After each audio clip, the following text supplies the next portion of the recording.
শাড়ি পরতে পছন্দ করে না এমন মানুষ খুবই কম আছে। তার মধ্যে আমিও কিন্তু শাড়ি পরতে খুবই বেশি ভালোবাসি। যদিও বা শাড়ি আমি ঠিকঠাক মতন পরতে পারি না, কিন্তু আমার আম্মু যেহেতু আছে সেহেতু আমার আম্মু আমাকে সবকিছু ঠিক করে দেয়। তো হাই এভরিওয়ান, আসসালামু আলাইকুম, welcome back to my another blog video. আজকে আমি ব্ল্যাক শাড়ি পরে কোথায় কোথায় ঘুরলাম, কার সাথে ঘুরলাম, কোথায় গেলাম, কি কি খেলাম, সবকিছু মিলে আজকের এই ব্লগটা। সো ভিডিওটা কেউ স্কিপ করবেন না, অবশ্যই ফুল ভিডিও সবাই দেখবেন, আপনাদের সবার অনেক অনেক বেশি ভালো লাগবে। তার আগে আমি বলি আমাকে এই ব্ল্যাক শাড়িতে কেমন লাগতেছে অবশ্যই সবাই কমেন্ট সেকশনে জানিয়ে দিবেন। কালকে এই শাড়ির সাথে এই চশমাটা পরেছে, অনেকে আমাকে বলছে আপু চশমা মাথায় কেন, আপনার চোখে লাগান। চোখে লাগাইলে ভাই তো চোখে তো হয় না, কারণে মাথার উপর দিয়ে রেখেছি। আর এই চশমাটার একটা ইন্টারেস্টিং গল্প আছে, সেটা আজকে আপনাদের শোনাবো। সেটা হচ্ছে আসলেই কি আমি চশমা কিনেছি আপনাদের মনে হয়?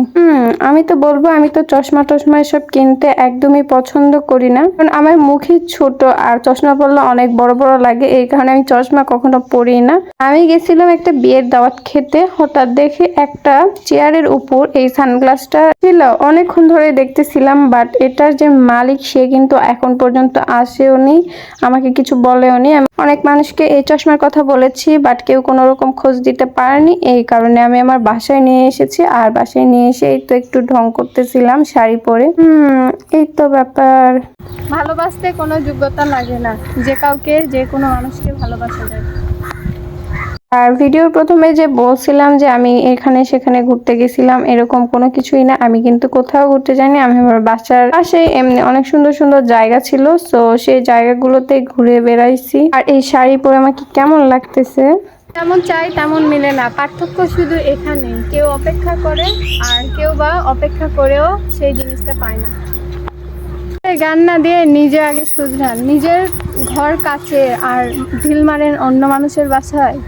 আমি যেগুলো কথা বললাম এগুলো কিন্তু সবগুলোই সত্যি। অনেক মানুষ আছে যারা নিজেদের কথা না ভেবে, নিজেদের কথা না চিন্তা করে অন্য মানুষ কি করলো না করলো, কি হইলো, এসব বিষয় নিয়ে অনেক রকমের কথা বলে। সো তাদের উদ্দেশ্যে বলবো এসব বাদ দেন, এদের পড়াশোনা ক্যারিয়ারে ফোকাস দেন। আমি কি করলাম এসব বিষয় নিয়ে না ভাবা, না চিন্তা করাই অনেক ভালো। কেউ যদি অল্প কিছুতে সুখী হয় তাকে সুখী থাকতে দেন না কেন। আপনাদের মনে এত হিংসা কোথায়, এত হিংসার পাহাড় কেন? আপনি মরে গেলে সবকিছু ছেড়ে তো চলেই যেতে হবে। আমাদের সবারই উচিত কারোর সাথে হিংসা বিবাদ এসব না করে সবার সঙ্গে একসঙ্গে মিলে মিশে থাকা। যারা আমার ফ্যান ফলোয়ার্স আছে তাদের সবাইকে অনেক অনেক ধন্যবাদ, তারা কিন্তু আমাকে অনেক বেশি সাপোর্ট করেন, আমার পাশে থাকেন। তাদের কাছে একটাই চাওয়া, এরকম ভাবে আমার পাশে থাকবেন, এরকম ভাবে আমাকে সাপোর্ট করে যাবেন। আপনারা সবাই আমার শুভাকাঙ্ক্ষী।